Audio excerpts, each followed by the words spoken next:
Salut à tous, j'espère que vous allez bien. Donc pour ceux qui me connaissent, le yoga est une partie très importante de ma vie. J'avais envie de vous faire une vidéo sur pour moi c'est quoi le yoga exactement. Donc ça fait une dizaine d'années que je pratique le yoga, plus ou moins 4 ans que j'enseigne aussi. Donc dans cette vidéo j'ai envie de vous parler de ma relation avec cette pratique. Je vous parlerai donc pas de posture aujourd'hui ni du côté physique. Donc commençons par le commencement. Au début quand j'allais en classe de yoga, donc je suivais simplement des instructions et je faisais des choses sans savoir pourquoi. Je suis très curieuse et je veux comprendre pourquoi je fais les choses dans la vie. Donc je me suis penchée un petit peu plus sur la question. J'ai compris que en fait le yoga c'est pas pour rien en plus que ça m'avait attiré, c'est parce que c'est un outil littéralement d'apprentissage de la vie. Alors, ça peut être le yoga, mais ça peut être autre chose. Les voyages sont un outil d'apprentissage de la vie. Les rencontres avec certaines personnes sont un outil d'apprentissage de la vie. Donc, évidemment, moi, je vous parle de mon processus à moi, mais il y a beaucoup de choses qui peuvent être un apprentissage de la vie. Ça peut prendre plein de formes différentes. Mais pour moi, le début du processus, ou en tout cas le gros du processus, on va dire, c'était ça. C'était le yoga et comprendre pourquoi je fais les choses. Du coup, pour moi, le yoga, c'est un parallèle, en fait. C'est une métaphore de la vie. C'est très poétique, je sais. C'est réellement une métaphore de la vie dans le sens où on peut faire un parallèle entre la pratique de yoga et absolument tout ce qu'on fait dans la vie. Pourquoi le yoga m'a plu? Parce que c'est une pratique et une discipline qui est extrêmement holistique, donc qui veut dire complète. Et on travaille donc sur notre relation à nous-mêmes, notre relation à notre corps, notre relation avec les autres. On apprend tellement de choses grâce au yoga et puis le côté holistique m'a beaucoup parlé aussi. J'ai envie de vous dire, ça fait 4000 ans que ça existe, c'est pas pour rien. Et encore une fois, il y a beaucoup de disciplines qui existent et beaucoup de pratiques qui existent, et c'est le yoga, mais ça pourrait être autre chose. Et l'important, c'est d'y aller avec ce qui nous parle. Et l'important, c'est qu'il y ait un processus d'apprentissage réellement. Pour ceux que ça intéresse, yoga en sanskrit, ça veut dire unité. Donc ça rejoint un petit peu ce concept de cohérence, de parallèle avec la vie, de parallèle avec ce qui se passe sur le tapis de yoga pendant notre pratique et dans notre vie de tous les jours, dans notre relation à nous-mêmes, dans notre relation avec les autres. Quelle est notre relation avec le yoga? Je pense que c'est révélateur de beaucoup de choses sur soi, la relation qu'on a avec le yoga. En fait, donc pourquoi on le fait? On a tous des raisons différentes de faire ou de pas faire les choses. Et il n'y a pas de bien ou de mal. Il y a juste du sain et du malsain. Mais ça dépend de chaque personne.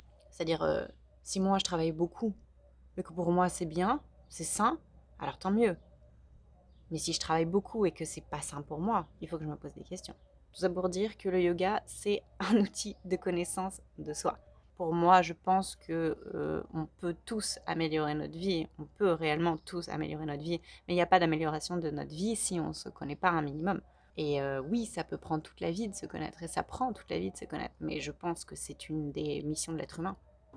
Alors, ma pratique ressemble à quoi? Non, en vrai, ma pré-pratique ressemble à quoi? Parce que donc avec tout cet outil qu'on a de connaissance de soi et tout, et le yoga c'est vraiment une boîte à outils avec plein de choses, des techniques de respiration, des postures thérapeutiques. Il y a plein de choses dans le yoga. Beaucoup de monde ont la fausse idée que le yoga c'est simplement des postures physiques ou une séance de sport. Non, le yoga c'est pas ça. Encore une fois, les gens qui veulent que ce soit ça pour eux, c'est correct aussi. En fait, moi, on n'a pas besoin, je trouve, de devoir justifier pourquoi on fait les choses. On fait tous plein de choses et on n'a pas besoin de se justifier.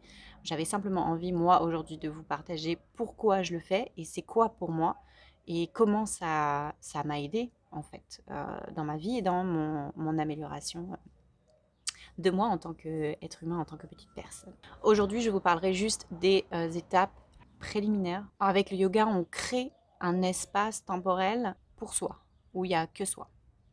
Et évidemment, ça fait peur. Évidemment, ça fait peur. On fait toujours beaucoup de choses, beaucoup trop de choses dans la journée, dans la semaine, dans le mois, dans la vie en général, pour ne pas voir certaines choses qu'il y a à l'intérieur de nous. Il y a des très belles choses à l'intérieur de nous, évidemment. Mais il y a aussi des choses qui sont un petit peu moins belles et qu'on n'a pas envie de voir. Pourtant, c'est important de les voir, ces choses-là. La première chose, c'est ça, c'est d'y aller sur le tapis de yoga. Et je peux vous parler par expérience qu'il y a beaucoup de fois, et encore, c'est le cas encore dans ma vie quotidienne actuellement, où j'ai peur d'y aller. J'ai peur. Je me dis, ah, je vais faire autre chose. Je vais cuisiner, ça va me faire du bien, je vais faire autre chose. Non, vas-y, faire ta pratique de yoga, évidemment. Ça fait peur, il y a des choses qui... Il y a des choses c'est un outil d'introspection, c'est un outil de connaissance de soi. Alors, ça fait toujours peur, ces processus-là. Il faut prendre son temps et c'est important de le faire quand on est prêt aussi. Il y a beaucoup de gens qui me disent, ah, le yoga, ça m'angoisse. Ça m'angoisse. Ça m'angoisse. La méditation, je reste sans rien faire, je suis pas capable. Il faut que je bouge et il faut que je bouge. Alors, je vous rassure, non seulement c'est normal, mais moi aussi, à mon stade, même si ça fait 10 ans que je pratique le yoga, ça m'arrive encore maintenant. Parce que, parce que mon corps a peur de certaines choses et veut fuir et veut combler par faire autre chose, veut faire d'autres choses, d'autres activités, d'autres choses. Ça sera toujours mieux de faire autre chose que juste de s'asseoir et de voir ce qu'il y a à l'intérieur de soi. Donc oui, oui, ça fait peur et oui, oui, c'est angoissant et en fait, ceux qui arrivent à surmonter cette peur primaire, une fois qu'ils sont sur le tapis, ça arrive souvent qu'il y ait des émotions, ça arrive souvent de pleurer juste pour rien, parce que ton émotion, elle est là, elle veut sortir. Mais dans un sens, justement, il faut que ça sorte. Le plus longtemps vous restez avec tout ça enfoui, refoulé, je pense pas que ce soit sain. La deuxième chose, rester prêt à toute éventualité, à tout ce qui va se passer pendant la pratique. C'est-à-dire, on ne sait pas ce qui va arriver, on ne sait pas comment on va réagir. L'important, pour moi, est d'être assez ouvert d'esprit. Donc, tu travailles l'ouverture d'esprit, la curiosité, puisque tu ne sais pas ce qui va se passer, c'est l'inconnu. Donc, et le lâcher-prise. À cette étape, tu t'assois et tu te dis, je suis prêt à tout ce qui va se passer. L'étape d'après, c'est justement la connexion avec le corps. Une fois que tu as pris du temps, tu es parti sur ton tapis, et tu es là, et tu es posé, et tu es face à toi-même, et tu es prêt à vivre tout ce que tu as à vivre pendant ta pratique de yoga. La reconnexion avec ton corps. Tu prends déjà conscience que tu respires. Que déjà, dans ta journée, quand tu penses, tu respires juste naturellement. C'est pareil, ton cœur bat naturellement. Tu ne te poses pas la question si tu respires ou si ton cœur bat, puisque ça se fait naturellement physiquement. Tu prends conscience de ton corps. Tu prends conscience de tes sensations, des bruits, des odeurs. La connexion avec ton corps, elle est importante lorsque tu veux te connaître. Tu veux savoir de quoi tu as besoin dans la vie. C'est super important de savoir de quoi on a besoin dans la vie. Parce que si toi-même, tu ne sais pas de quoi tu as besoin, comment tu penses que tu peux réussir à combler tes besoins? C'est ton intuition en général qui va te guider pour savoir de quoi tu as besoin, de quoi, ce qui te fait envie, ce que tu as envie de faire dans la vie, tout un tas de toutes ces questions existentielles-là. Pour moi, elles partent vraiment de l'intuition. L'intuition, elle est dans ton corps, comparativement à ton cerveau. Je pense que le cerveau est un outil magnifique. Vraiment, c'est un outil de rationalisation absolument génial dont l'être humain bénéficie. Maintenant, je pense que c'est important de le déconnecter justement de ce cerveau-là et de dire, c'est cool, tu m'apportes plein de trucs et pour rationaliser, tu es super, mais là, pour la pratique, je n'ai pas besoin de toi, donc je vais te laisser de côté. Et à la place, je vais écouter mon corps, mon intuition. Qu'est-ce que ça dit? Qu'est-ce que ça veut? De quoi tu as besoin?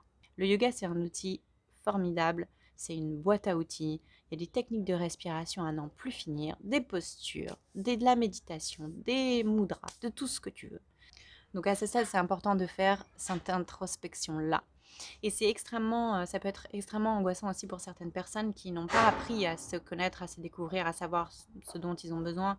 Typiquement, des gens avec des parents un peu malsains, ils ont intégré les besoins des parents. Donc, ce n'est pas leurs propres besoins, c'est les besoins des parents. Ou etc. C'est juste un exemple pour illustrer que c'est important de connaître ses besoins à soi.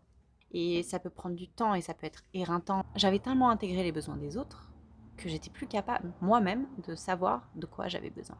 Pour moi, c'est très important de faire vraiment toutes ces étapes-là. C'est vraiment avoir le courage de prendre cet espace-là pour soi, être curieux et ouvert à ce qui va se passer et développer son intuition Donc voilà, pour moi, en gros, c'était ça un petit peu ce que je voulais vous partager aujourd'hui, du yoga, de ma relation avec le yoga, de ce que ça veut dire pour moi le yoga. Je vous parlerai dans une autre vidéo des postures et des outils. Mais pour moi, c'est important, de manière au préalable, c'est important pour moi de faire ces étapes.